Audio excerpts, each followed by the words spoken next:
آپ کو بتا رہے ہیں کہ بھگت سنگھ کیس کی 1928 کی FIR مل گئی ہے. بڑا یہ آرکائیوز میں سے چیز نکالی گئی ہے. بھگت سنگھ اور ساتھیوں کا نام بھی نہیں ہے. انگریزوں کے خلاف لڑنے والے اس بہادر کو قانونی طور پر بے قصور قرار دلوانے کے لیے لاہور ہائی کورٹ پہ پٹیشن زیر سماعت ہے.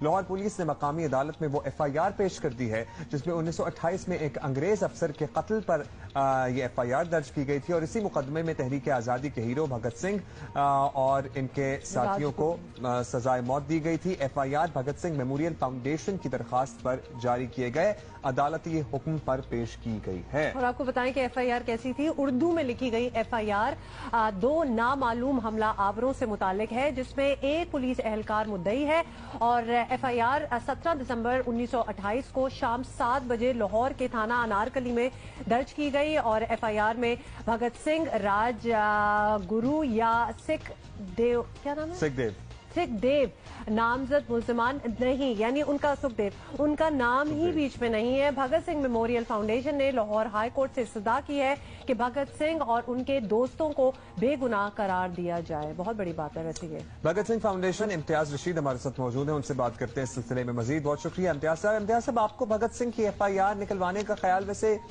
کیوں آیا اور پھر یہ FIR آپ کو اس طرح اردو میں کیسے ملی؟ کیا اس وقت یہ سرپرائز 1928 اردو میں درج ہوتی تھی یہ FIRs؟ بھگت سنگھ صدیوں کا ہیرو ہے. ان کا میں نے اپنے گرینڈ فادر سے، اپنے والد صاحب سے، میرے والد صاحب Abdul Rashid Qureshi advocate supreme court کے یہاں وکیل ہیں، ان سے، اور اپنے دادا جان سے جو کہ کانگریس پارٹی کے پردھان تھے، صدر تھے ابور میں، ڈسٹرکٹ فیروز پور میں، ان سے ان کی جرأت و بہادری کے واقعات سنتا آیا تھا. مجھے یہ بتانے میں خوشی محسوس ہو رہی ہے آج کہ 1857 کی جب جنگ آزادی ہوئی تو میرے بڑوں نے اس میں حصہ لیا اور میرے ریئل فور فادر کے 2 حقیقی بھائیوں کو نواب آف سرسا سمیت سرسا کے مقام پر انگریزوں نے 1857 کی جنگ آزادی میں حصہ لینے کی پاداش میں انہیں وہاں پہ ہینگ کر دیا جاتا ہے، پھانسی دے دی جاتی ہے. میری رگوں میں انہی انقلابی لوگوں کا خون تھا جس نے مجھے مجبور کیا کہ میں بھگت سنگھ جی کو پڑھوں. جب میں نے پڑھا تو وہ بہت سارے شکم پائے میں نے اس کیس میں نے دیکھا کہ بھگت سنگھ تو بیچارہ معصوم تھا، بے گناہ تھا. پھر میں نے FIR نکلوائی.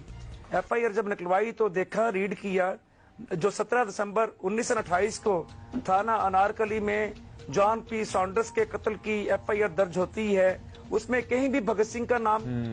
اچھا امتیاز صاحب، بات تو آپ نے کتنی پیچھے سے لے کے گئے ہیں اور زبردست بات ہے، لیکن اب چاہتے کیا ہیں؟ اب آپ چاہتے ہیں کہ جان سینڈرز کیس دوبارہ کھلوایا جائے اور بھگت سنگھ اور ان کے جو دوست تھے سارے، ان کو اس میں بری کیا جائے. یہ کیسے ممکن ہے؟ ہمیں یہ سمجھ نہیں آ رہی. اتنا پرانا کیس کون دیکھے گا؟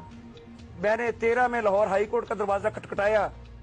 2013 میں اصول انصاف کے لیے ہم نے یہ پٹیشن دائر کر رکھی ہے لاہور ہائی کورٹ میں کہ کورٹ اسے انوسینٹ ڈکلیئر کرے.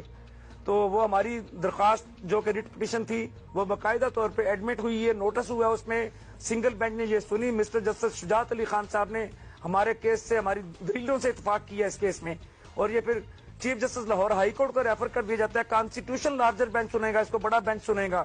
پھر دوسری اس کی ہیئرنگ ہوتی ہے 16 میں آ کر ڈبل بینچ کے پاس. ڈبل بینچ اسے سنتا ہے. مسٹر جسٹس خالد محمود خان کی سربراہی میں قائم ڈبل بینچ نے اس کی ہیئرنگ کی. ہم نے اس پہ اعتراض اٹھایا. ہم نے کہا کہ BB اس کیس کو نہیں سن سکتی کیونکہ یہ اس وقت کے 3 ججوں کا فیصلہ تھا.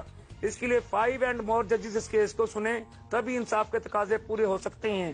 انہوں نے ہماری گزارشات سے اتفاق کیا اور یہ کیس ہمارا chief justice Lahore high court کو دوبارہ ریفر کر دیا کہ اس کے لیے بڑا آئینی کانسٹیٹیوشن لارجر بینچ بنایا جائے.